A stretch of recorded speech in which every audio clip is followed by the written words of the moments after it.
a gente está discutindo quais são as causas da pobreza, né? De um lado, você tem um debate dos especialistas, então dos sociólogos, das sociólogas, dos economistas, cientistas políticos, que ficam discutindo quais são os fatores que causam o maior ou menor grau de pobreza na sociedade, o que faz uma pessoa ser pobre ou não ser pobre.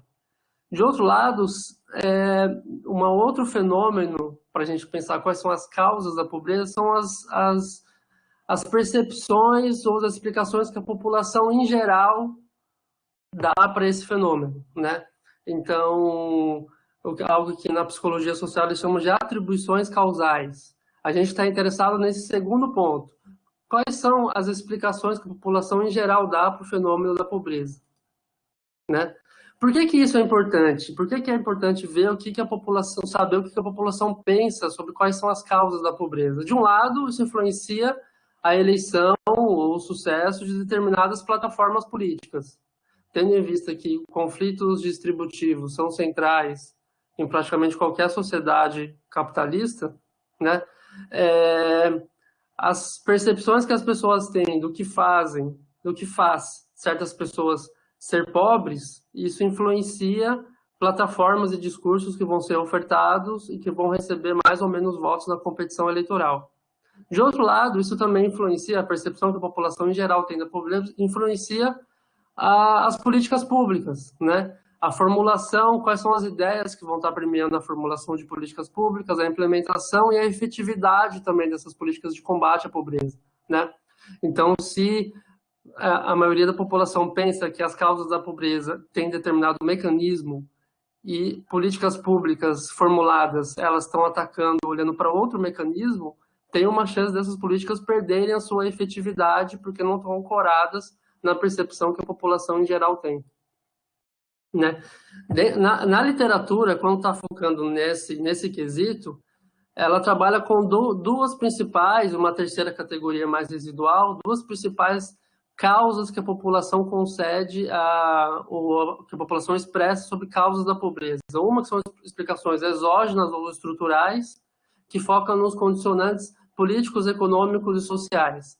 Então, nesse tipo de explicação, o que faz com que certas pessoas sejam pobres são constrangimentos, determinantes, condicionantes do sistema político, das instituições políticas, da estrutura econômica, do mercado de trabalho, das políticas públicas ou de interações sociais que estão além do controle da pessoa individual. Um outro tipo de explicação, por outro lado, foca naquilo que está no controle, ou aquilo que a pessoa, ou que o indivíduo tem possibilidade de agir ou de atingir. Então, são explicações que focam mais no esforço pessoal, no mérito. Esse é um outro tipo de explicação que se encontra tanto por especialistas quanto na população em geral para causas da pobreza. Um terceiro tipo de explicação que a gente não vai estar trabalhando no nosso projeto são explicações fatalistas. Então, causas da pobreza se devem à sorte ou ao azar, né? A gente não vai trabalhar porque os dados que a gente tem não permitem verificar essa terceira condição, mas ela, de qualquer forma, ela é mais residual na literatura, né? Fazendo uma breve síntese do que a literatura comparada internacional encontra, né? Estudos sobre os Estados Unidos mostram que você tem uma predominância de explicações individualistas. Então, você tem majoritariamente a população fala que pobreza e não pobreza se deve a esforço, a mérito individual nos Estados Unidos. Ainda que existe uma variação entre grupos sociais, pessoas mais pobres e pessoas negras, elas também dão ênfase para explicações estruturais, né? Na Europa, os resultados são um pouco diferentes, principalmente em países que têm estado de bem-estar social mais desenvolvido, as pessoas tendem a conceder mais explicação para fatores estruturais em detrimento dos fatores individuais. E para o caso brasileiro, né, que é o nosso interesse, né? O caso brasileiro, ele tem, a gente pode dizer que é um país de renda média, mas com elevada porcentagem de pobres e alta desigualdade, né? E, recentemente, a gente tem uma polarização ideológica com uma correlação social muito forte. Então, plataformas de direita sendo mais esposadas por pessoas mais ricas, plataformas de esquerda mais encontram maior apelo eleitoral em pessoas mais pobres. Aqui só uma foto e um gráfico, exemplificando alguns eventos recentes que fazem com que essa nossa pesquisa ganhe mais relevância. De um lado, a foto à esquerda é de uma manifestação para o impeachment da Dilma de 2015, se eu não me engano, né? Essa foto ganhou um certo sucesso, né? Um casal brancos indo para a manifestação com camisas da cores da bandeira do Brasil e a empregada, um babá desse casal negra carregando o carrinho com as crianças, né? Essa foto ganhou então relevância porque demonstrava como que os comportamentos políticos e as plataformas políticas tinham essa polarização social. E à direita um gráfico, né? Todo mundo já deve ter visto esse tipo de dado, de informação, né? Mostrando a correlação entre a votação do Bolsonaro e do Haddad em 2018 por renda domiciliar dos municípios, né? E mostrando que a votação do Bolsonaro cresce à medida que a renda cresce e do Haddad diminui à medida que a renda diminui, né? Então, e foi uma eleição polarizada muito forte ideologicamente. Então, recentemente a gente tem essa questão social, essa questão distributiva correlacionada com uma questão política e ideológica, parece que está muito em pauta, né? No entanto, estudos sobre percepção de pobreza, no caso brasileiro, acham um resultado muito curioso, né? Um deles aqui, estou colocando um dos resultados de um artigo da Celis Calon, né? Que ela tá verificando se as pessoas são concordância das pessoas, se elas são se elas acham que as pessoas são recompensadas por seus esforços, por sua inteligência e qualificações, né? Então, é um survey perguntando para as pessoas, você acha que as pessoas são economicamente recompensadas por seus esforços, por sua inteligência ou qualificação? A gente vê que a maior parte das pessoas discorda dessas atribuições, que são exemplos de atribuições de causas individuais, né?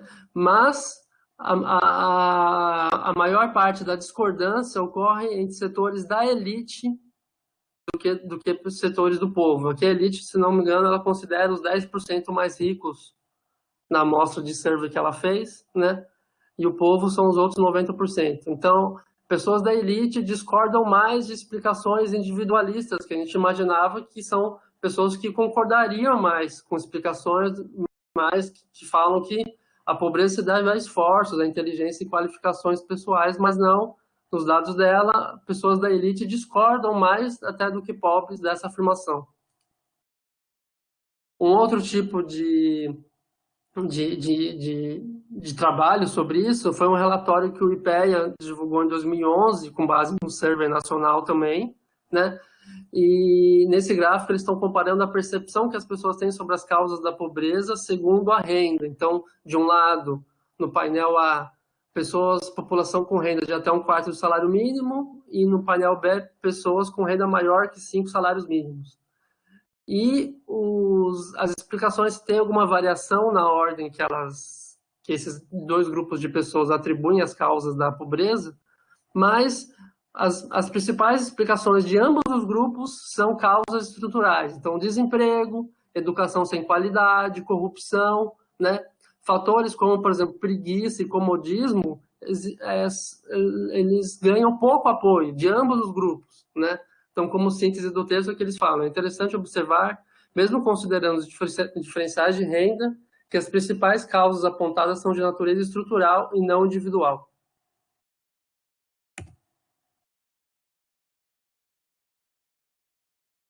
Outros tipos de pesquisa que tocam numa questão que é semelhante, ainda que não igual a essa que eu estou falando, que a gente está trabalhando, são pesquisas que vêm ao apoio à redistribuição do Estado.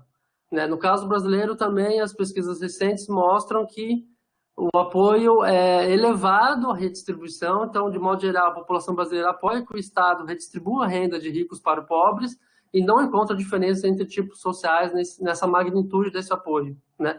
Então, é um caso intrigante, né? Sendo um país de alta desigualdade, de elevado número de porcentagem de pobres, o apoio à redistribuição é muito grande, as pessoas tendem a atribuir causas estruturais a isso, isso não tem diferença entre grupos sociais. No entanto, como que esses resultados foram obtidos? E aqui eu passo para a parte metodológica que é importante, né? Esses trabalhos, eles obtêm esses resultados a partir de respostas a perguntas diretas de um server. Então, por exemplo, aqui é uma pergunta que o server do IPEA fez, né? Com qual afirmação você concorda? As pessoas são pobres porque não querem trabalhar ou as pessoas são pobres porque não encontram emprego? Então, a pessoa está respondendo a pergunta e escolhe uma das duas opções, certo? Uma é uma vinculada conceitualmente a uma causa individualista e outra a uma causa estrutural, né? Então, são perguntas que, tecnicamente, são perguntas diretas, são perguntas, né? A questão é perguntada diretamente para as pessoas. Aqui um outro exemplo agora já de um survey internacional comparado. Na sua opinião, quais os seguintes fatores é mais importante para determinar a pobreza nesse país? E qual que é o segundo? Então, os pais são pobres, preguiça e falta de iniciativa, vício, alcoolismo, discriminação social. Então, respostas vinculadas às explicações individualistas, outras vinculadas às explicações estruturalistas, mas de toda forma, estruturais, mas de toda forma são perguntas diretas, né? É perguntado diretamente para as pessoas. E aí, o nosso ponto é que esse tipo de pergunta ela pode ter um problema, um viés empírico, que a literatura chama que é um viés a gente pode traduzir para o português, né, uma tradução própria, né, nossa, é um viés de sensibilidade social, né? Esse tipo de viés ocorre quando você, numa pesquisa de survey, ou mesmo num método de entrevista em profundidade, tem determinados assuntos que as pessoas têm constrangimentos sociais para expor a sua opinião sincera, se aquela opinião sincera não for bem vista socialmente, né? Então, por exemplo, questões como preconceito racial, opiniões sobre imigrantes, uso de drogas, compra de votos, aborto. Então, são questões que você tem socialmente constrangimentos para exprimir determinadas opiniões, mesmo que você as tenha, né? Então, logo nesse instrumento de pesquisa, numa pergunta aberta de survey, você pode esconder a sua preferência sincera, né? E, além disso, esse viés pode variar de acordo com atributos sociais. Então, pessoas mais ricas podem ser mais acometidas por esse viés do que pessoas mais pobres, ou pessoas brancas do que pessoas negras, né? Então, o nosso ponto é que essa pergunta, como ela tem um componente, ela pode ter, a princípio, e a gente vai mostrar que, de fato, ela tem um componente socialmente sensível, né? É uma pergunta aberta do tipo, você acha que as pessoas, né, vou voltar aqui, por exemplo, aqui dessa do IPEA, você acha que as pessoas são pobres porque não querem trabalhar ou as pessoas são pobres porque não encontram emprego? Mesmo pessoas que pensem que as pessoas são pobres porque não querem trabalhar, elas vão estar constrangidas a responder de fato nessa questão. Elas podem estar constrangidas a responder de fato com esse item, né? E preferir responder o outro item, ou preferir falar não sabe, ou não responder, né? Então, o nosso ponto é que essas pesquisas podem estar sofrendo desse viés, né? E qual que é uma solução para esse viés? Uma solução é usar um tipo de experimento de survey, né? Então, no survey, você faz um experimento, né? Por exemplo, perguntando indiretamente sobre essa questão que é socialmente sensível, né? Então, nesse tipo de experimento, metade da amostra do survey, que no nosso caso, por exemplo, são 2.000 pessoas, então 1.000 pessoas recebem uma lista de itens sem alternativa sensível e a outra metade recebe a questão com alternativa sensível. E essa atribuição ela é aleatória. Então, aleatoriamente, metade da amostra recebe uma lista de itens com a alternativa sensível, que no nosso caso é a opinião de que a causa da pobreza se deve a fatores individuais, e a outra metade recebe uma alternativa de item sem essa alternativa sensível, né? E nesse experimento de lista, né, o respondente só precisa dizer o número de assertivas que ele concorda, e não quais delas. Né? Eu vou mostrar mais para frente um exemplo, né? Vou dar um exemplo agora mais geral, depois o nosso exemplo vai ficar mais claro como que se faz isso. Né? Então, aqui um exemplo clássico de experimento de lista, aqui uma pergunta sobre racismo, né? Um experimento que foi feito nos Estados Unidos, né? Então, o entrevistador fala, eu vou ler três coisas que muitas vezes fazem as pessoas bravas ou chateadas, e eu quero que você diga quais delas você concorda e não quantas delas e não quais delas especificamente, né? Então, a primeira alternativa é o governo federal aumentando a tributação sobre gasolina, ou atletas profissionais ganhando contratos milionários, corporações poluindo o meio ambiente. Então, metade da amostra vai receber essas três alternativas só e vai dizer assim, eu concordo com uma delas, com duas ou com três, sem falar especificamente qual. A outra metade vai ter um quarto item colocado, que é uma família negra se mudando para próximo de você. Né? Então, aí a pessoa vai dizer, eu concordo com uma, com duas, com três ou com quatro. Né? A sacada desse tipo de metodologia é que fica resguardada a anonimidade, né? O fato de ser anônimo, e você consegue, devido ao fato de que foi aleatoriamente atribuído quem ia no controle e quem ia no tratamento, perceber quão sensível é essa questão e minimizar, ou, no melhor dos casos, né, eliminar um viés socialmente desejável da pessoa que acha que não é bom uma família negra mudar para perto de você e se sentir constrangida de falar isso numa pergunta direta. Nesse tipo de pergunta, ela tem mais incentivos a não mentir, né? Então, nesse tipo de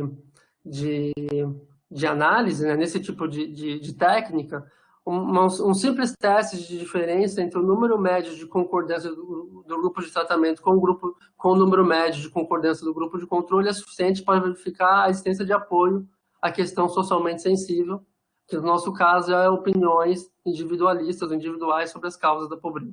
Né? Então, a gente aplicou essa metodologia num survey que foi feito pelo Núcleo de Políticas Públicas da USP, né? No qual eu e meus coautores somos também pesquisadores, que foi coordenado pelo Núcleo de Aplicado pelo Instituto Ipsos em março e abril de 2014, né? Uma amostra representativa nacional, 2.000 entrevistas, né? E em 2014, né, que é só um gráfico mostrando a distribuição de pobreza, de acordo com esse critério, que pobres são pessoas que têm renda de menos de $1,90 ao dia, né? Em 2014 foi um ano onde a porcentagem de pobreza foi a menor que o Brasil já viu, né? Desde das mensurações possíveis, né? Atingiu o menor patamar, um pouco acima do que 5% de acordo com esse critério aqui. Né? Então, 2014 foi aquele que a gente teve uma menor porcentagem de pobres e desde então só aumentou. Né? Então, a questão que coloca é, nesse período em que os níveis de pobreza e desigualdade atingiram o menor patamar, o que a população brasileira pensava serem as causas da pobreza? Seriam fatores estruturais ou individuais? Né? Então, esse survey, né, ele permite, a gente perguntou isso tanto de forma direta quanto de forma indireta. Né? Então, na pergunta direta foi essa aqui. É saber que, comparativamente a outros países, é grande a desigualdade de renda no Brasil. Quais das seguintes alternativas melhor explicam esse problema? Né? Então, a primeira alternativa é a pobreza existe porque a capacidade das pessoas é também muito desigual. Né? Então, é uma alternativa que liga a uma explicação individualista. A segunda alternativa é estrutural. A pobreza existe porque as políticas econômicas contribuem para a desigualdade. Né? Então, a gente perguntou isso de forma direta para as pessoas. E qual foi o resultado? O resultado foi que 2/3 da amostra endossou a explicação estrutural, que a pobreza existe porque as políticas econômicas contribuem para a desigualdade. E 1/3 endossou a explicação individualista, que a pobreza existe porque a capacidade das pessoas é também muito desigual. Né? Então, 2/3, de acordo se a gente pegasse essa pergunta, 2/3, né, a grande maioria das pessoas defendem que a pobreza não se deve ao mérito, à capacidade ou esforço individual, mas porque políticas econômicas, ou seja, fatores exógenos ao controle das pessoas é que determina a sua condição de pobreza, né? Mas essa pergunta, né, ela pode ser socialmente sensível. Pode ser que pessoas que concordem com o item de que a pobreza existe porque a capacidade é muito desigual estejam constrangidas a dizer isso numa pergunta direta, né?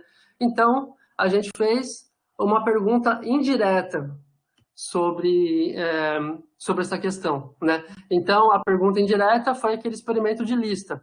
Então, a gente leu o entrevistador leu 4 frases sobre desigualdade social e pediu para as pessoas quantas frases... Oi, alguém falou alguma coisa?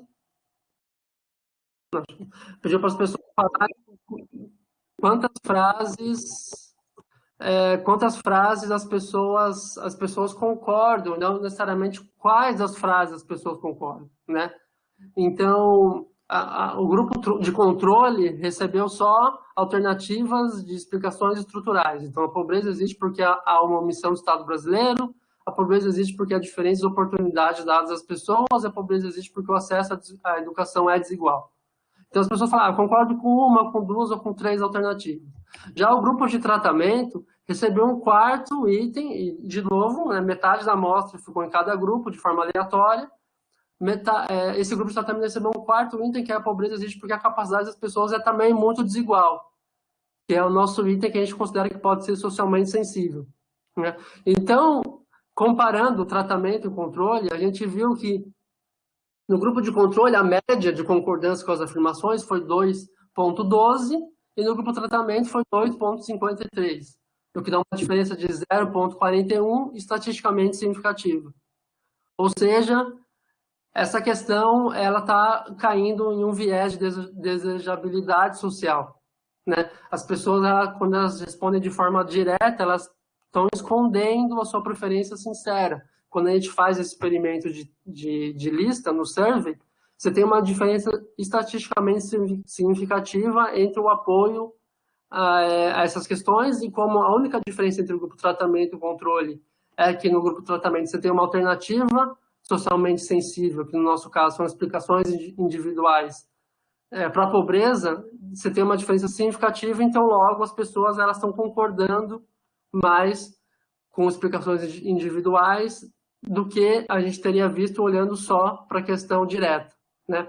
E para finalizar, a gente aprimorou um pouco a análise e aplicou uma metodologia também que foi recentemente desenvolvida que permite combinar as 2 perguntas. Então, uma média ponderada entre a pergunta direta e a estimativa indireta das pessoas que responderam políticas econômicas contribuem para a desigualdade na questão direta. Então, eram pessoas que podem estar escondendo sua preferência sincera na pergunta direta. A gente combinou as 2 coisas e, combinando, a gente chega a uma estimativa de que pessoas que defendem que causas individuais, no nosso caso, de que a capacidade das pessoas explica a pobreza, chega a quase 60%. Se olhando só a pergunta direta, a gente encontrou 33%, agora a gente chega a 60%, combinando e aplicando essa metodologia, né? A gente, por enquanto, não achou diferenças entre os grupos sociais, né? Tanto na pergunta direta quanto na pergunta experimental, esse patamar não varia tanto entre grupos sociais, analisando por renda, escolaridade, raça, religião, não vimos grandes diferenças, mas isso ainda é uma análise que a gente tem que aprimorar, né? Então, como conclusões, a gente pode dizer que análises baseadas apenas em perguntas diretas minimizam a prevalência da atribuição de causas endógenas ou individualistas da pobreza. Então, né, quando você pergunta diretamente, as pessoas tendem a não responder de forma sincera, algumas pessoas tendem a não responder de forma sincera, né? E implicações disso significa que plataformas eleitorais e políticas públicas baseadas, ainda que não exclusivamente em mérito individual, tendem a ter considerável apoio, né? Então, uma política pública, plataformas eleitorais que ignoram totalmente a questão de mérito individual, de esforço individual, elas podem ter menos apoio do que plataformas que também colocam isso como pertencentes a concepção que está balizando aquela política pública, né? Então, os próximos passos da pesquisa, né, como disse, é uma pesquisa em andamento, de um lado tem passos metodológicos, que é confirmar se os pressupostos do experimento estão sendo contemplados, a gente fez alguns testes preliminares, aparentemente sim, e de outro, analisar com mais cuidado diferenças entre estratos sociais dessas perguntas. Até agora, a gente não encontrou grandes diferenças, por exemplo, entre pessoas mais ricas e mais pobres, não tem grandes diferenças, mas isso precisa ser aprimorado. Então é isso. Muito obrigado.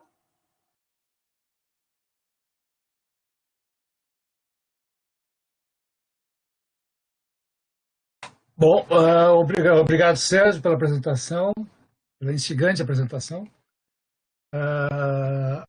As questões, dúvidas ou questionamentos ao Sérgio, nós combinamos que podem ser feitas no final da apresentação, da próxima apresentação, né? Que será do Carlos Eduardo e da Maria Paula. As questões podem ser encaminhadas ali na caixa de bate-papo ou em áudio. Não sei se vai funcionar muito em áudio, mas preferencialmente ali na caixa de bate-papo, as pessoas colocam ali as suas dúvidas ou questionamentos, enfim, para os autores. Então, os próximos apresentadores, como eu falei, é o Carlos Eduardo e a Maria Paula Escobar Bins, com o trabalho Institucionalismo Evolucionário e o caso do BNDES.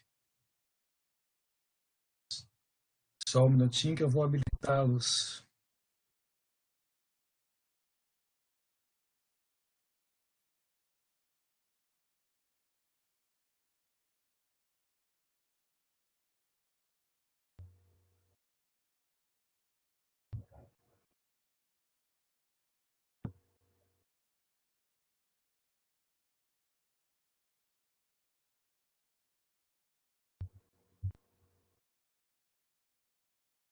Maria Paula, tu que comanda ou vai ser o Carlos? Pode ser a Maria, por favor. Tá bom. Maria Paula, tu já estás habilitada aqui. Maria, teu áudio. Maria Paula, teu áudio não está habilitado.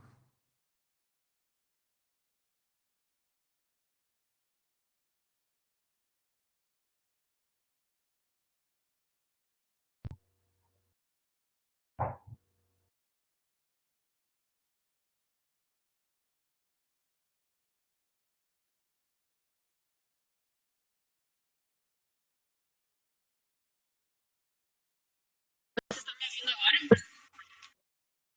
Agora foi. Pegou a apresentação? Sim. Boa tarde, então. Eu sou a Maria Paula. Como o Manuel falou, eu sou doutoranda no Programa de Políticas Públicas da URGS. O nosso trabalho, então, gostaria primeiro de agradecer ao Manuel, ao professor André, pela ideia, pela organização do evento. O trabalho, o resumo que eu fiz foi com o Carlos Eduardo, então.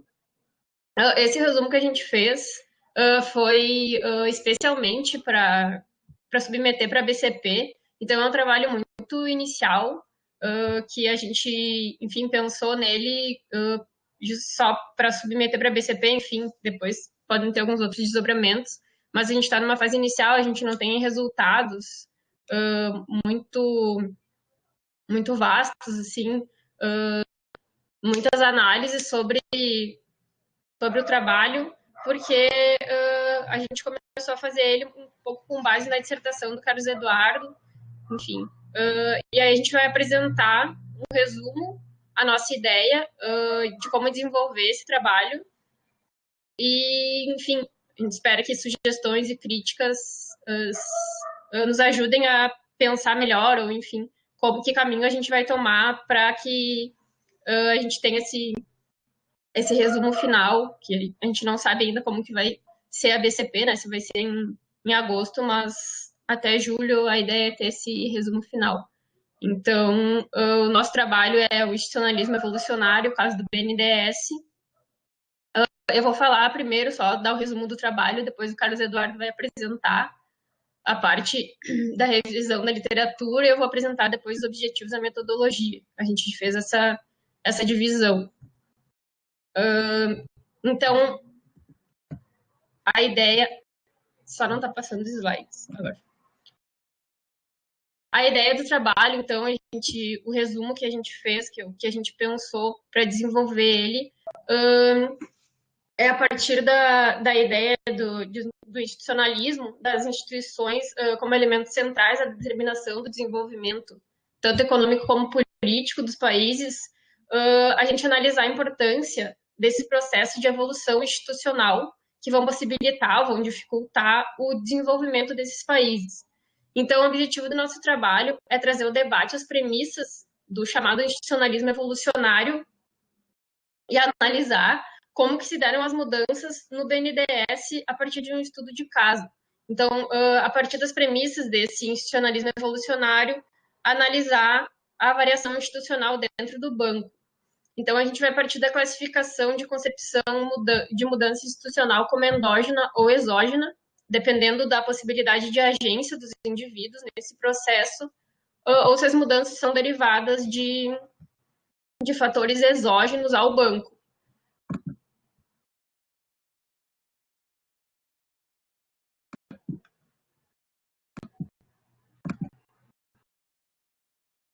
O Carlos Eduardo vai falar um pouco, então, sobre a introdução à nossa revisão teórica e como que a gente vai utilizar esse institucionalismo evolucionário para analisar o caso do BNDES. Está tudo certo com o áudio aqui? Posso... Sim. Tá. Então, primeiro, boa tarde. Primeiro, a gente parte, então, introduzindo e lembrando que como a Maria Paula disse, esse trabalho ele está em construção, ele foi um resumo que escreveu para apresentar exclusivamente uma primeira ideia para a TCC.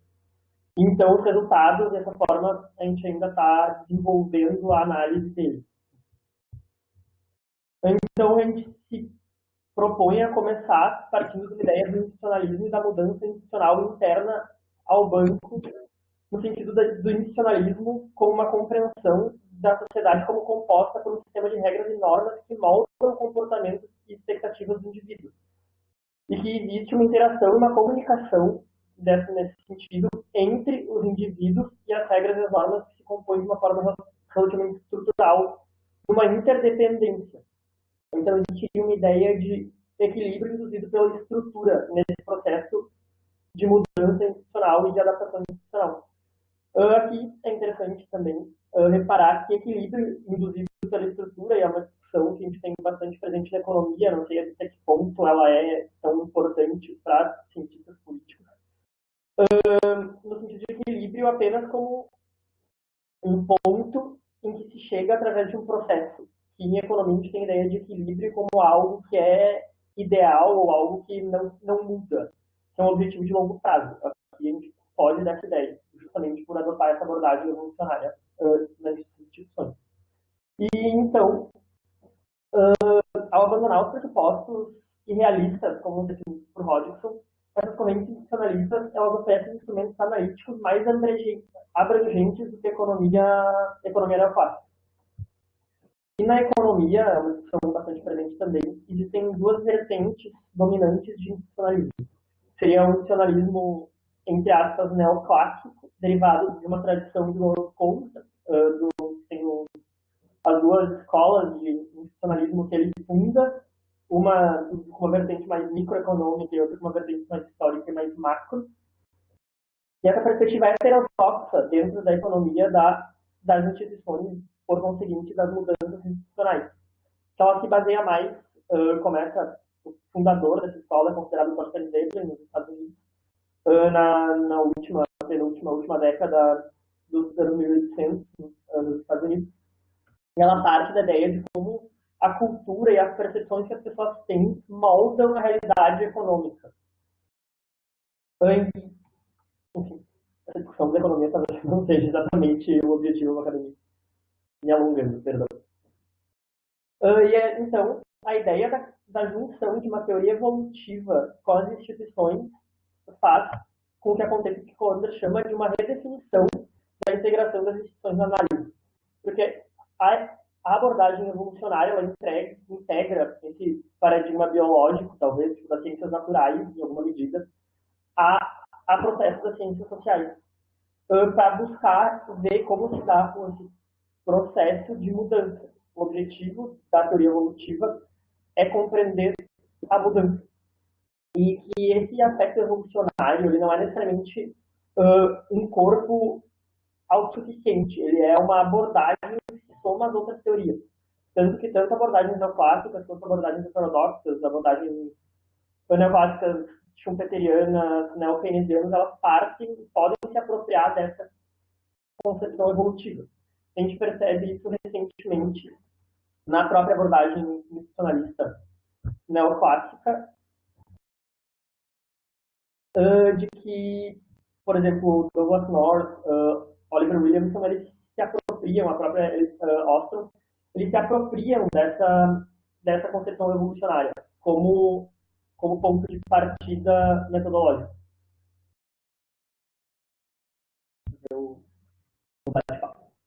Então, o que se faz é adotar um novo paradigma comportamental que inclui relações políticas e fatores institucionais que vão para além dessa lógica de mercado, que seria o foco primeiro de uma abordagem institucionalista econômica no sentido neoclássico. E ela complexifica e busca uma compreensão de um maior número de fatores na determinação do comportamento e dos resultados. Então, o rompimento se dá com uma série de pressupostos apresentados como tradicionais pela economia, como a informação perfeita, as expectativas racionais, a transitividade perfeita das preferências e algumas outras coisas nesse sentido. Pode passar, por favor. Então, o que a gente entende como um processo que é construído historicamente através de uma soma de fatores é que o arranjo institucional que é adotado e as características dele geram uma série de diferentes possibilidades e estratégias de desenvolvimento. Isso é uma ideia que está bastante enraizada no pensamento institucionalista econômico, seja ele ortodoxo ou heterodoxo, de que as instituições, seja ela como regra do jogo, ou seja como elemento cultural, elas são determinantes das possibilidades de desenvolvimento. E aí a escolha de por que usar o BNDES para isso se dá justamente porque o objetivo, a atividade física de um Banco Nacional de Desenvolvimento é justamente o desenvolvimento econômico. Então a gente consegue juntar esse relativo consenso, que é algo que é muito difícil no campo da economia, de que as instituições importam para o desenvolvimento, para analisar um banco de fomento para o desenvolvimento. E que essas diferenças institucionais... Voltar, por favor. Porque essas diferenças institucionais, elas não são apenas alternativas que são escolhidas de acordo com cada etapa, tipo, como se fosse uma receita, que a cada ponto se adiciona uma variável nova, se adiciona um elemento novo e se abre uma bifurcação a partir daí que nega ou não um determinado processo. Mas que elas são efeitos evolutivos de longo prazo que ocorrem sobre a sociedade entendida como elemento total que une tanto economia quanto política, que tem essa relação um tanto quanto de gêmeos siameses entre política e economia nessa concepção, de que eles podem coexistir lado a lado, mas eles não se separam. Tipo, eles vivem num processo de simbiose permanente em que eles podem ter seus próprios sistemas formais desenvolvidos, mas eles interagem de forma indistinta no longo prazo, no médio prazo, inclusive no curto. E que esse conceito de evolução se emprega, então, ele fala sobre como essas mudanças acontecem de uma forma mais ampla, e dependendo do objeto de análise, da instituição objetiva em análise, se seleciona quais são os fatores que vão ser determinantes. A gente pode falar um pouco mais sobre isso depois, quando a gente vai falar da metodologia dos resultados. E que, como eu já adiantei, essa ideia não adota uma perspectiva baseada em equilíbrio como um ponto que se busca ou que se converge no longo prazo ou com um resultado ótimo. A ideia de ótimo, tão presente na economia, ela relativamente desaparece, ela aparece na abordagem evolucionária das instituições é apenas no sentido de criticar essa abordagem. E a teoria evolutiva ela se apresenta de forma dinâmica em relações complexas e independentes entre agentes e estruturas. Seja o ambiente, a instituição e os agentes, como eles agem dentro desse contexto. E como eu também já adiantei, essa teoria institucional ela é complementar tanto ao institucionalismo da escolha racional, que existe um relativo debate se a escolha racional e o institucionalismo neoclássico convergem para a mesma coisa ou não. Nos três institucionalismos, inclusive, o artigo Hall e Taylor, não? Eles dizem que eles não fazem diferenciação, dizem que é a mesma coisa. Eu, inclusive, na dissertação, eu tento demonstrar que existem diferenças importantes entre a escolha racional e a vertente neoclássica coziana do institucionalismo, mas que ela se soma a isso, tanto que diversas escolas de abordagem institucionalista compreendem uma mudança evolutiva e evolucionária das instituições. Não se limita apenas a uma das vertentes teóricas. E que tá ruim o áudio? Fala um pouco mais devagar, eu acho. Tá, ok, obrigado. E que essa abordagem institucional de uma concepção evolucionária, ela se baseia numa racionalidade, que é uma racionalidade limitada por necessidade de compreensão do próprio arcabouço teórico que funda ela, não é uma racionalidade plena. Aí existe uma importância de assimetria de informação aqui também, e da própria construção do processo histórico como path-dependent e baseado em conjuntura crítica. E algo que fica claro aqui em relação a path-dependence é que existe como se existisse uma árvore no próprio conceito da teoria dos jogos, de que a cada passo que se desenvolve existe um processo de lock-in, que os custos para retornar a situações anteriores no processo de escolha evolutivo fica a cada medida mais alto, no sentido de se tornar diversas vezes impossível de se retornar no caminho dessa árvore para uma estrutura de payoff que possibilite outras opções. No momento em que se toma um caminho, seja ele consciente ou não, mas ele seja escolhido no sentido de acontecer historicamente, não existe a possibilidade de retorno de uma forma fácil, como uma compreensão que se dá em diversas abordagens de escolha racional ou própria na classe, de que se uma instituição é subótima ou não serve aos objetivos das intenções dos formuladores de política ou das elites econômicas ou em relação à captação de recursos através de um conflito distributivo, pode simplesmente desfazer essa escolha. Isso, para uma abordagem revolucionária, se torna impossível ou, se não impossível, muito custoso. Pode falar. Então, o argumento do Hodgson em 2001 é que a existência dos elementos evolutivos básicos nas sociedades humanas significa que todos os sistemas sociais são imbuídos desses processos, são submetidos e imbuídos desses processos. Que se a abordagem e o processo desses elementos evolucionários está presente em todos os contextos de interação humana, está também em processo de interação social.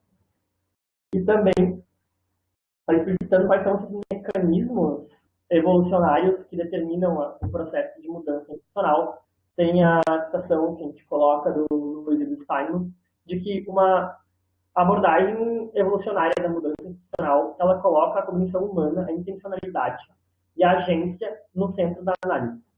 Que os seres humanos apresentam uma capacidade avançada de gerar novas regras, e essas novas regras apresentariam uma variação no seu equivalente biológico, que são escolhidas estrategicamente entre diferentes esquemas institucionais, que seria o equivalente à seleção, e que elas frequentemente são copiadas repetidas ou implementadas baseando-se em experiências de sucesso. Isso é replicação, no sentido de pegar um modelo que funciona e, de alguma forma, transplantar ele para um outro contexto institucional.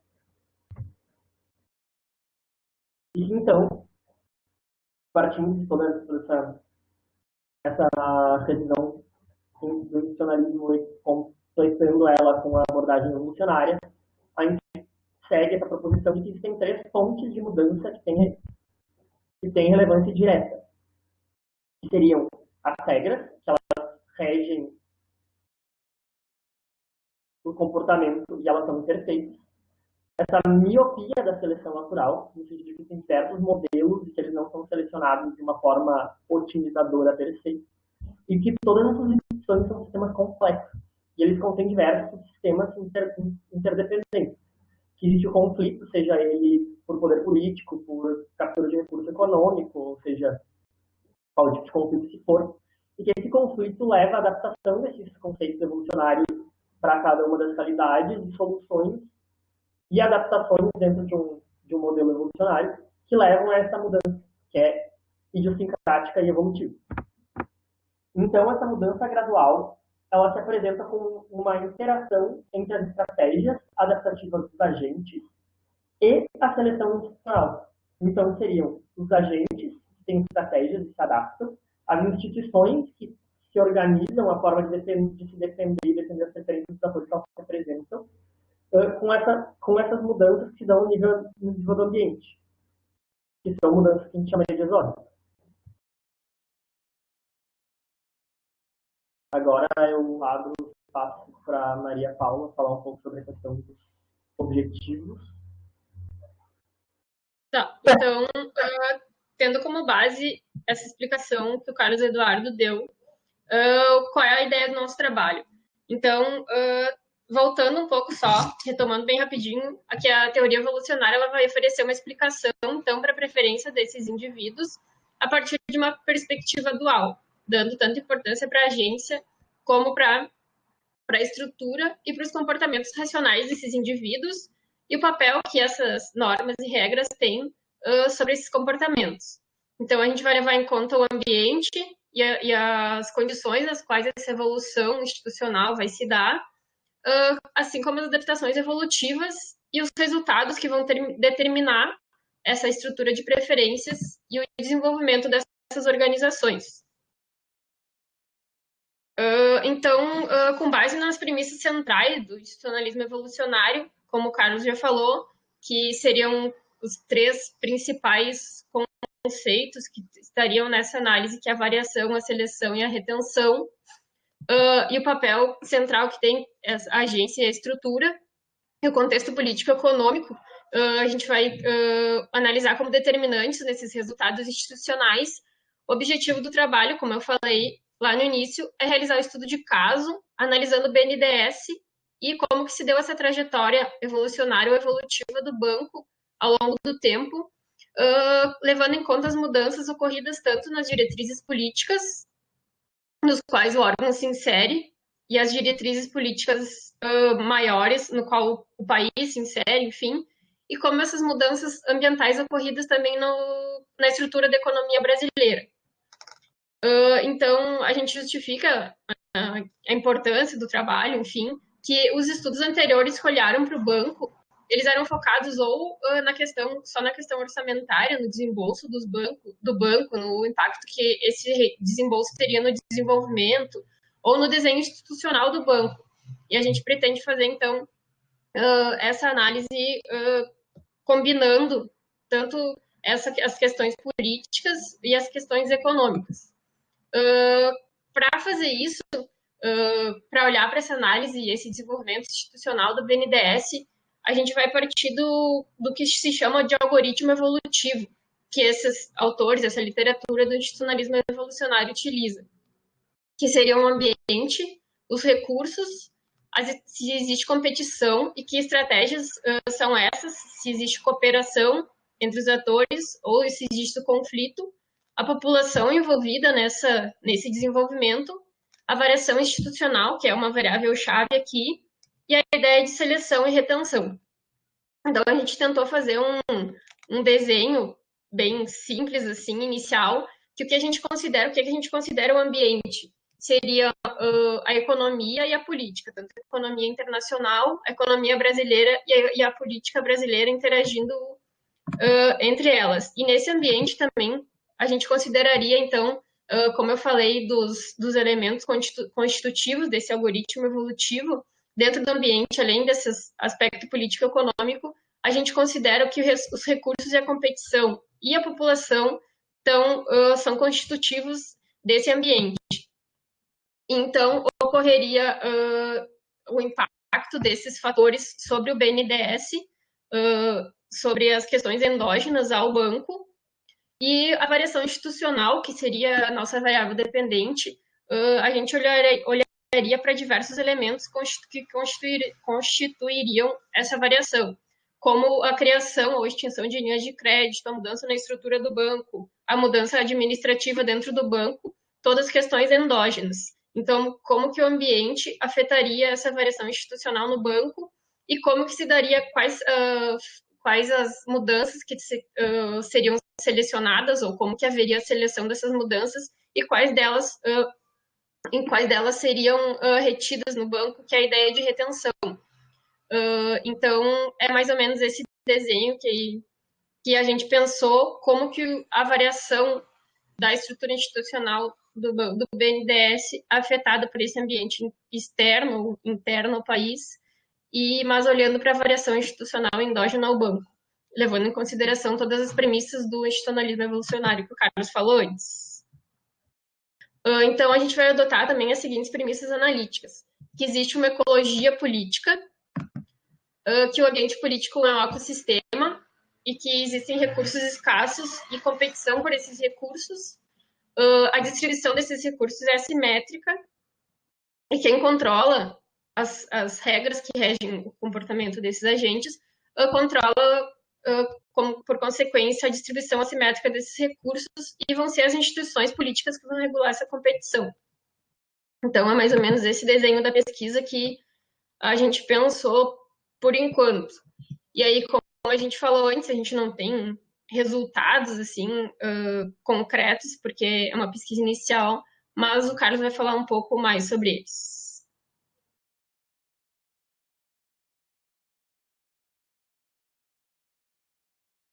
Alô? Tá melhor o áudio agora? Ok. Então, em relação aos resultados, a gente ainda não fez a análise em si, se debruçar sobre as variações de diretoria ou sobre o destino do orçamento em termos de fomento em relação às linhas de crédito do banco, porque isso é uma análise que a gente está fazendo ainda, porque o prazo de submissão do artigo final ainda existe um bom tempo e a gente é capaz de fazer tudo isso. Então, realmente, a gente está fazendo um resumo, a gente enviou para a seleção do Congresso. Então, a gente busca nos resultados que a gente pode dar uma olhada nos dados, uma olhada preliminar dos dados. A gente poderia, inclusive, não sei se a gente colocou as fontes dos dados aqui, acho que na apresentação não. Então, pode tudo de novo, mas, por favor. De que a gente pode entender que a evolução institucional do banco está ligada tanto ao processo de desenvolvimento econômico brasileiro, que se conecta com fatores de natureza política e de natureza econômica, que determinam esse processo evolutivo do banco. E que os movimentos da economia global se impõem como condicionantes das oportunidades de crescimento disponíveis nos países em desenvolvimento. Nesse caso, o Brasil, um país em desenvolvimento. Então, existe, como na figura em que ela mostrou, existe a economia mundial como determinante e que a influência dos movimentos conjunturais da economia brasileira nacional, como também determinada por esse processo da economia global, ela se daria num elemento de determinar as áreas em que o banco atua e de que forma que esses recursos são distribuídos entre linhas de crédito. Então, a gente tem essa imagem que está em documentos do banco que a gente analisou para montar o nosso resumo, em que eles mostram quais são as linhas de crédito que o banco tem aberto e qual é o período em que essas linhas têm início.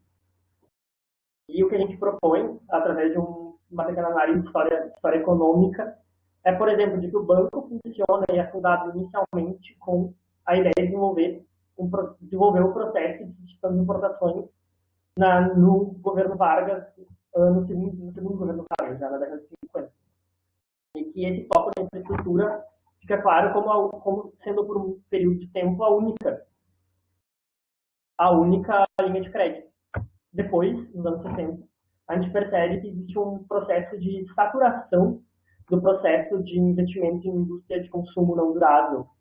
E a indústria de consumo durável dentro do Brasil, o exemplo clássico na era do Kubitschek, que seria justamente as montadoras de automóveis, e que é aberta a uma indústria de base, justamente com a intenção, no sentido deliberado de política econômica, de possibilitar que fosse superado esse entrave em relação à importação de máquinas industriais, de que o Brasil se tornasse autossuficiente nesse processo de produção de máquinas para a indústria, para poder aprofundar esse processo de substituição de importações. Ao mesmo tempo que a gente percebe nesse período o desenvolvimento tecnológico. Depois, assim, na metade da década de 60 também está clara essa opção pelo TSI, pelo Instituto de Exportações. Na década de 70, na década de 70, a gente consegue ver também esse processo ligado à economia, em que agronegócio e energia derivada da primeira e da segunda crise do petróleo, no início e no final da década de 70, que gera com que exista uma preocupação no governo militar, uma autossuficiência energética brasileira em relação, por exemplo, ao pró-álcool, a busca por mais fontes internas de petróleo e a substituição das fontes de petróleo por fontes brasileiras como o álcool e o diesel. E o agronegócio, que era uma estratégia deliberada durante durante a gestão do Delfim Neto no Ministério da Agricultura, que ele entendeu que o papel da agricultura, da agroindústria no Brasil, seria de conseguir divisas para que o déficit em balanço de pagamento brasileiro fosse suportado, de forma que nós pagaríamos com as nossas exportações agrícolas e minerais os bens de consumo, inclusive as das indústrias de base, que não eram necessárias para esse processo. Depois, a gente teve esse aprofundamento da ideia de exportações na década de 80, ali já final do governo Figueiredo, início do governo, final do governo Sarney, a ideia da venda e da privatização de uma série de empresas estatais que eram, em grande medida, responsáveis pelo endividamento externo da economia brasileira, com esse endividamento com lastro no título do Tesouro Nacional. A própria mudança de nome do banco, que se apresenta com a inclusão do S social também no governo Sarney, a gente vê uma linha de crédito voltada ao desenvolvimento e inclusão. E depois, nos anos 2000, uma série de necessidades da nova revolução industrial, das tecnologias de comunicação e informação, também que o banco se torna adequado nisso. Então, a gente parte da ideia de que, por exemplo, as linhas de crédito, que tem uma ligação íntima com a história econômica brasileira, que as linhas de crédito dependeriam, em maior medida, da situação da economia, tanto global quanto nacional, enquanto as variáveis que a gente citou em relação à diretoria, a direcionamento de recursos dentro dessas linhas de crédito, seriam mais ligadas às preferências políticas da realidade brasileira. Então, seria basicamente isso que a gente busca e que a gente pode observar por enquanto. É isso aí. É isso. Muito obrigada a todos e todas pela atenção. E é isso. Muito obrigado. Agora, não sei como a gente vai ler as perguntas primeiro. Acho que o Manuel vai. Ok. Bom, obrigado, Carlos Eduardo e a Maria Paula pela apresentação.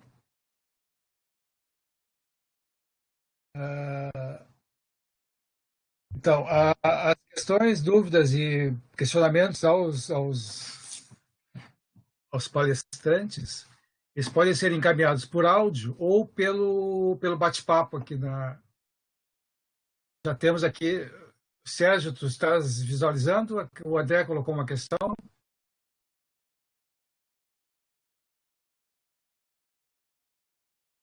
O Sérgio está online? Tô aqui. Consegue Tô visualizar? Sim, estou vendo aqui.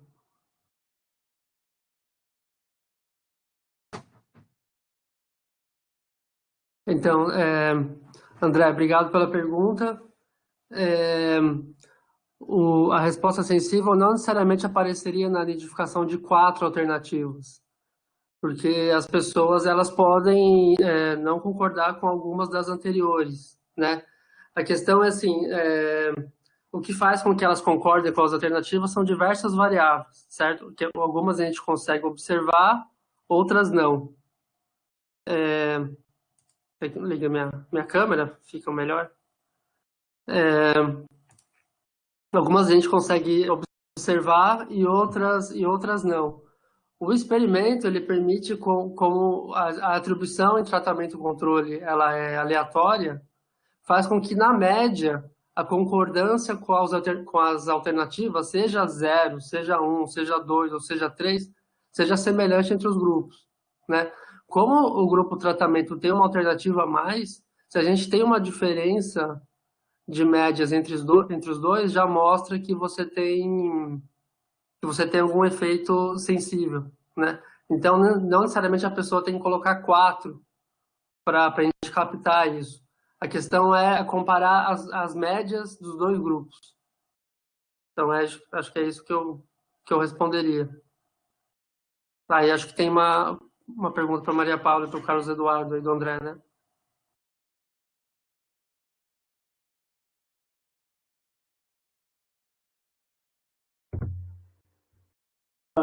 Oi, vocês me escutam? A imagem entrou. Sim. Em relação ao qual mecanismo de mudança institucional evolucionária, a abordagem justamente para se somar essa perspectiva anterior de alguma outra vertente institucional, incluindo a abordagem evolucionária a ela, e ela ter contexto específica, fica necessário que escreva, em termos teóricos, quais são os mecanismos que a gente avalia dentro de cada um das análises de quais são essas variáveis. E, no caso, como esses são focos, a nossa variável dependente é o BNDES, a gente determina que as variáveis, os mecanismos de mudança institucional, nosso interesse aqui, são as variáveis exógenas de mudança a nível ambiental, que seriam as mudanças políticas e as mudanças de economia, tanto internas quanto externas, que gerariam isso que a gente busca entender como o nosso foco da análise para ver que existe essa inter-relação entre se a mudança institucional no banco é causada por esses fatores ambientais que a gente pressupõe que são as causas, para analisar as mudanças em termos de diretoria, criação de linha de crédito e direcionamento de recursos da atividade fim de fomento do banco.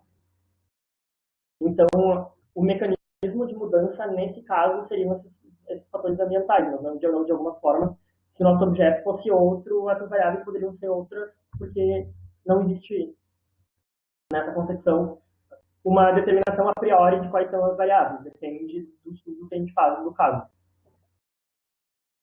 Maria, quer complementar de alguma forma? Não, acho que é isso. É isso, então. Que depende do objeto, que no caso é o BNDES. Inclusive, outras variáveis ambientais podem ser adicionadas, e se alguém tiver alguma sugestão nesse sentido, a gente ficaria bastante grato.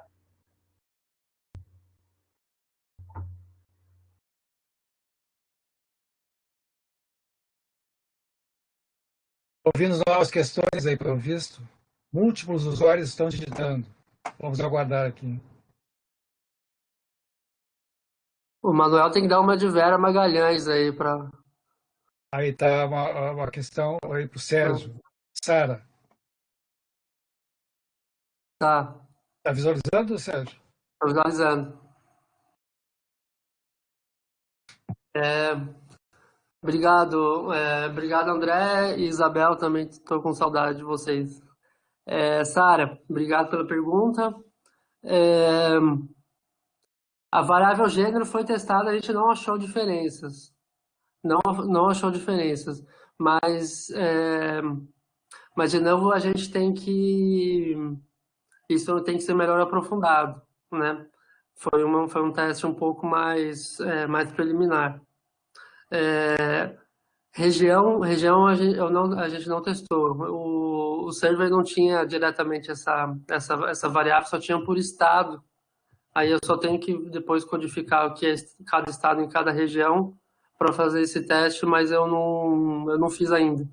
Mas o que a gente testou foi renda, escolaridade, sexo, religião, raça,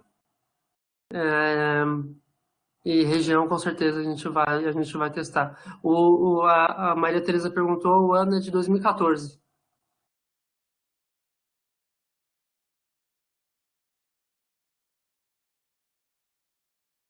Estão chegando as novas questões. Vamos aguardar o Sérgio e Maria Paula.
Oi, Isabel. A gente pensou nisso, assim.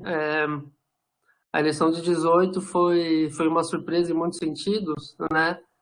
E, e a gente pensou numa possibilidade da gente enquadrar, da gente extrapolar, vamos dizer assim, os resultados que a gente está achando, né? Para a gente ampliar para o debate, é falar que talvez você tem uma percepção latente de que causas individuais também são importantes, né, para que a população pense que também são importantes para determinar a pobreza. Isso pode ter levado à eleição de plataformas que defendiam a redução do Estado e coisas assim em 18, né, e que a gente não percebia antes porque a gente estava fazendo só perguntas abertas, né.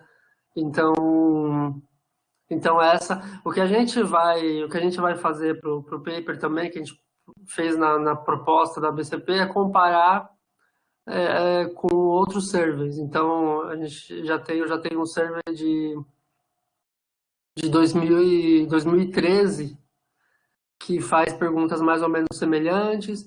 Eu fiquei tentando procurar uns surveys mais antigos, antes do movimento de queda da desigualdade, da pobreza, mas não consegui achar os microdados.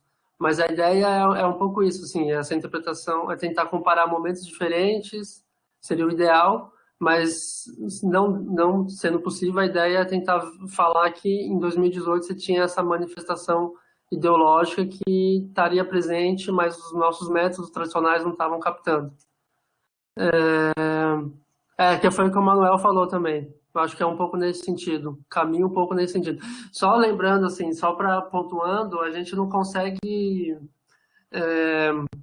a pessoa, pelo tipo de pergunta do experimento de lista, a pessoa ela pode concordar com os dois tipos de afirmações, né? Com as afirmações estruturais e com as afirmações ela pode achar que a pobreza se deve tanto por políticas econômicas, mas também tem a pessoa que tem capacidades menores, né? Então, não são só apenas explicações individualistas que as pessoas estão manifestando no experimento de lista, né? Mas toda forma, elas estão manifestando isso de forma e estava escondido na pergunta direta.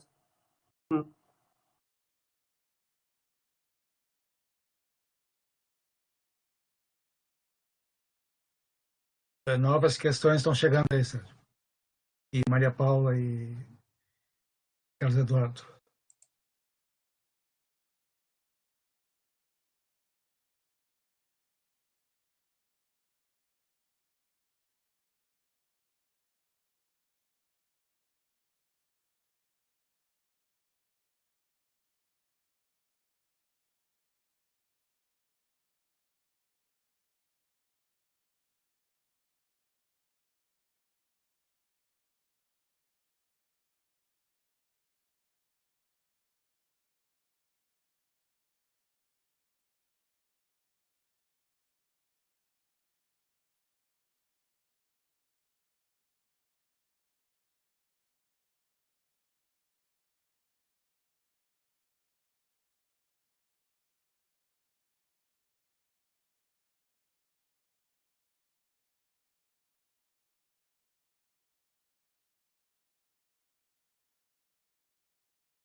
E a Paula e Carlos Eduardo.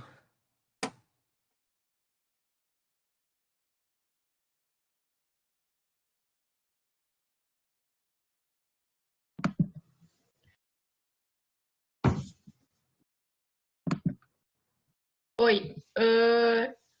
Respondendo a tua pergunta, Manuel, sim, uma das ideias, uma das variáveis que a gente pensou em analisar para ver a mudança institucional é, sim, a mudança na diretoria do banco, a mudança na estrutura organizacional do banco, ou organograma do banco, criação de conselhos, criação de outras estruturas internas ao banco, a criação ou extinção de linha de crédito também. Então, essas são as variáveis que a gente pensou por enquanto, assim, mas a composição da diretoria ou a mudança de diretoria também está incluída aí.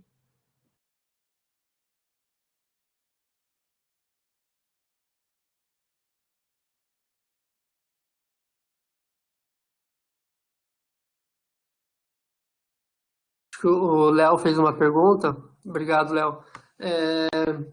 Não sei se você está falando de alguns testes específicos, mas a gente testou algumas coisas de pressupostos que o experimento de survey ele exige, né? Então, tem pressuposto, por exemplo, de que você não tem efeito de desenho da lista de itens, e você não tem efeito de piso e de teto, tem alguns tipos de pressupostos, e o que a gente testou, a gente não conseguiu, mas a gente está conseguindo manter esses pressupostos.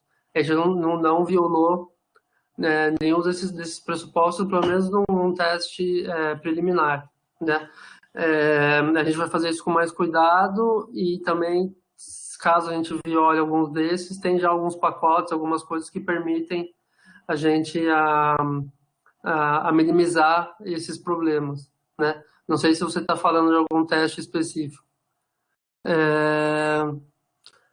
Esse da Maria Tereza, pois eu reli esse artigo ontem, quando eu lembrei dele, e ele tem... Ele discute uma questão que ela é parecida, mas não é exatamente igual, né? Que é mais assim, apoio à intervenção do Estado e depois apoio à tributação, né? Então, ele vai entrar esse tipo de discussão, que é o que mais tem, no caso brasileiro até, tem mais análise sobre esse tipo de questão do que sobre causas da pobreza, né? É, ele é semelhante, mas não é. Ele se parece, mas não é a mesma coisa da nossa questão, né? É, mas é um exemplo de como esse tipo de perguntas que eles usam é um exemplo de como pode estar, como esse viés de desejabilidade social pode tá ocorrendo, né? Determinadas pessoas, elas podem achar que o governo não deve diminuir a distância entre pobres e ricos, mas falam numa pergunta direta e na indireta não falariam. É, seria coisas desse tipo, mas a gente vai discutir coisas desse tipo. E, e esse, e eu posso dar uma olhada nesses servers mais antigos mesmo para ver o que pode ser trabalhado.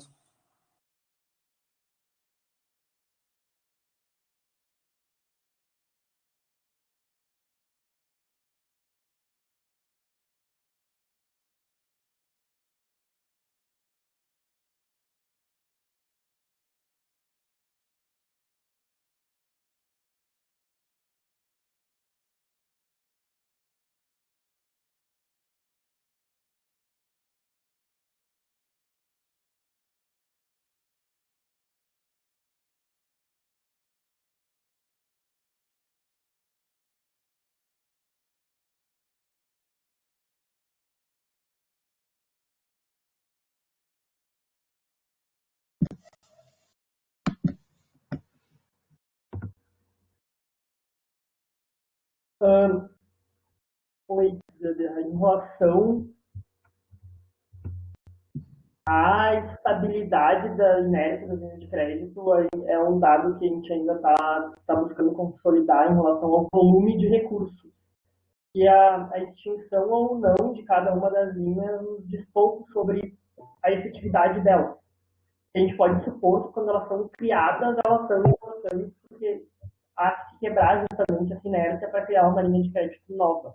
Mas ela pode não ser extinta e simplesmente não ter nenhum recurso ou quase nenhum recurso destinado a ela. Então, em relação à estabilidade e inércia das linhas, a gente precisa ver realmente o trabalho que a gente se propõe a fazer agora, que é pegar e ver realmente quanto de dinheiro vai para cada uma dessas linhas. Em relação... Por favor. Não, só para responder a outra pergunta complementar do Rafael, que a gente tem acesso aos dados, até hoje eu estava olhando no site do BNDES, tem o Siga Brasil do Senado Federal, que é uma plataforma que tem dados orçamentários também, e a gente consegue acesso, sim, a esses dados de alocação e de execução de recursos do banco por função ou por linha de crédito. Então, eu acho que a gente olhando para esse dado também, a gente vai conseguir ver com outras variáveis justamente essa questão de variação institucional e de variação da atividade fim do banco, né? Para onde que esses recursos estão sendo alocados e se teve qual o impacto econômico, político, enfim, o que determinou ou quais foram os fatores que influenciaram nessas mudanças de diretriz do banco ao longo do tempo a partir dessa alocação de recursos para atividades fim diferentes. E em relação à pergunta do Manuel, da atuação do banco em relação aos anos 90 e agora, fica de alguma forma sim, claro, através da função do banco, a vertente ideológica que se lia a cada um dos governantes nesse período, desde o governo Sarney, essa ênfase justamente na privatização e usar o BNDES como instrumento dessa privatização das estatais, principalmente, o governo Collor e FHC, o BNDES foi um instrumento muito importante para isso. E que a estratégia dos campeões nacionais, ela também demonstra o que a gente chama de uma variável política exógena, que seria de natureza política. Que existe um alinhamento com uma perspectiva de função de Estado um pouco mais neoliberal, justamente, durante o governo do PSDB, do Fernandinho dos anos 90, em que o banco é usado, então, nesse sentido. Em relação ao governo PT, os campeões nacionais, fica clara essa abordagem que a gente chama de neodesenvolvimentista, que é essa tentativa de os campeões nacionais, inclusive essa estratégia coreana, sul-coreana, de desenvolvimento através de campeões nacionais, ela é claramente inserida nesse contexto do neodesenvolvimentismo. Então, eu acho que o alinhamento ideológico em relação às funções do banco é bastante clara, mesmo sem um esforço de se debruçar maior em relação aos dados. Isso eu acho que é algo muito importante na nossa construção teórica do artigo.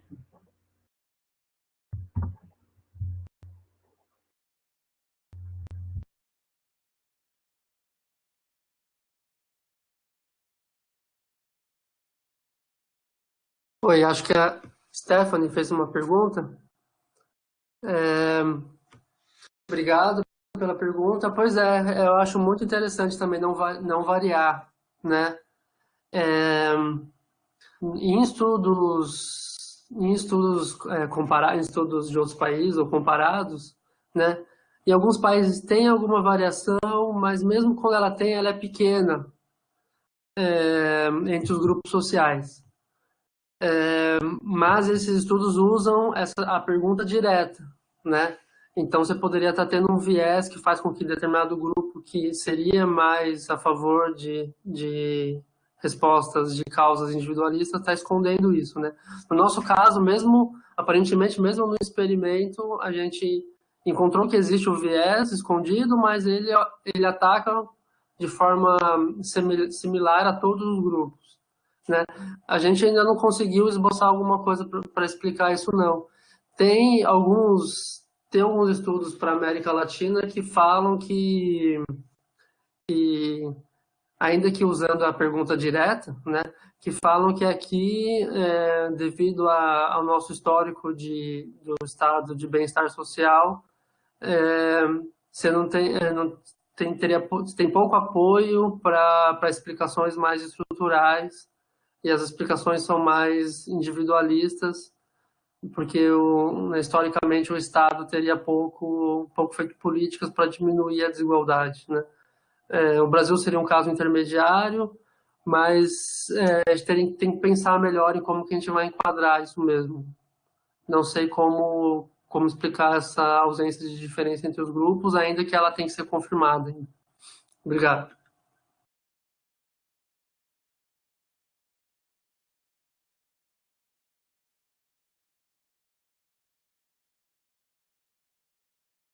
Mais alguma pergunta? Uma dúvida?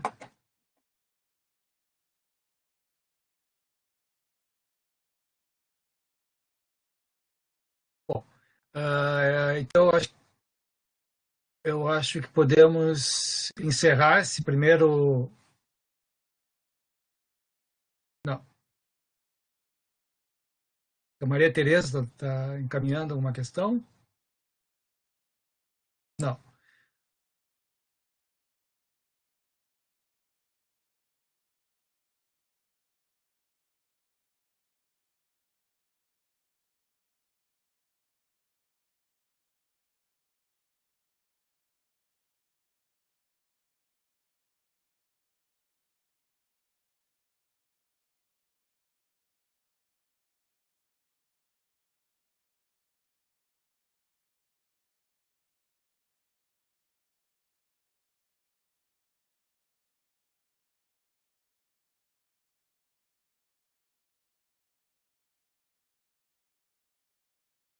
Eu acredito que a gente pode encerrar, então, esse primeiro encontro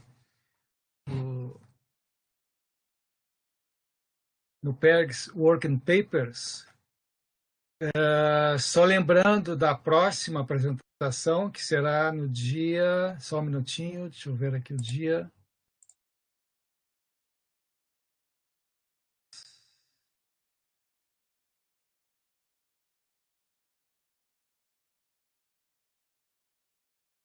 A próxima apresentação será no dia 15 de abril, com o professor André Marenco e Lídia Antencate. Municípios são todos iguais, decisões sobre gasto, orçamento e políticas públicas em governos locais.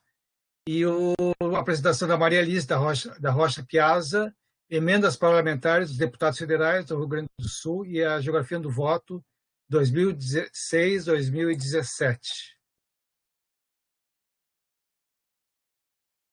Então, um abraço a todos e até a próxima. Obrigado pela apresentação do Sérgio e da Maria Paula e do Carlos Eduardo.